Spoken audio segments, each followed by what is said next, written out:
Welcome to daily fact. आज हम discuss करेंगे मैरीटाइम इंडिया विजन 2030 यानी कि भारत का एक स्ट्रेटेजिक इनिशिएटिव जिसमें भारत ने ये टारगेट किया है कि 2030 तक जो है वो हमें टॉप 10 कंट्रीज में जो है वो इंक्लूड होना है with respect to the maritime sector. इसमें भारत का जो मेन टारगेट है वो है शिप बिल्डिंग और शिप रिपेयर का। ये टॉपिक जो है वो प्री और मेंस दोनों के लिए आपको कंटेंट प्रोवाइड करेगा, इसलिए लास्ट तक जुड़िएगा। एंड अगर आप हमारे साथ नए जुड़े हो तो आप हमारे इनिशिएटिव को सब्सक्राइब कर सकते हैं और साथ में शेयर कर सकते हैं। तो भारत का जो टारगेट है 2030 तक जो हमने टारगेट किया है कि शिप बिल्डिंग और शिप रिपेयर में यानी कि जो मैरीटाइम सेक्टर है हम इसमें जो टॉप 10 में पहुंच जाएंगे वर्ल्ड कंट्रीज़ में। कि जो वर्ल्ड की टॉप 10 कंट्रीज़ है उसमें से एक जो है वो भारत भी होगा।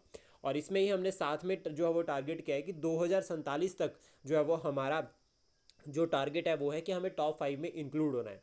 तो यानी कि हम शॉर्ट टर्म और लॉन्ग टर्म दोनों स्ट्रेटेजी को यहाँ पर साथ में लेकर चल रहे हैं इस इनिशिएटिव में। और भारत में जो मेजर पोर्ट्स के बारे में हम डिस्कस करें क्योंकि टॉपिक प्रीलिम्स के लिए भी उतना इंपॉर्टेंट है, तो भारत के पास जो है वो अभी प्रेजेंट में जो है वो 12 मेजर पोर्ट है, जिसमें 13th मेजर पोर्ट जो है वो अभी अंडर कंस्ट्रक्शन है। वर्धमन पोर्ट ये महाराष्ट्र में है।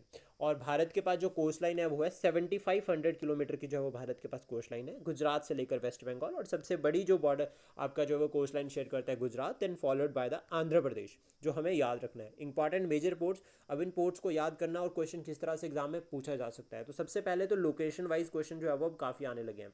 अब साउथ से, या अगर हम बात करें नॉर्थ टू साउथ या ईस्ट टू वेस्ट, नॉर्थ से साउथ में भी याद कर सकते हैं इस तरह से, और ईस्ट टू वेस्ट भी आप जो है वो इनको याद कर सकते हैं with respect to the their locations based question जो है वो भी काफ़ी पूछे जाते हैं। और इवन अगर हम बात करें इस साइड पे हमारे जो है वो वेस्टर्न घाट होते हैं और इधर वाली साइड पे हमारे ईस्टर्न घाट होते हैं, तो उस तरह से भी क्वेश्चन पूछा जा सकता है कि वेस्टर्न घाट में जो है वो पोर्ट्स बड़े बड़े पोर्ट्स क्यों हैं, ईस्टर्न घाट्स में पोर्ट कम क्यों है। इस तरह से भी हम क्वेश्चन को पढ़ सकते हैं। ये एक बेसिक अप्रोच है, जब हम एनसीईआरटी को रीड कर रहे हैं तो उसके साथ हमें इसको फॉलो करना चाहिए जब हम इस टॉपिक को पढ़ रहे हैं।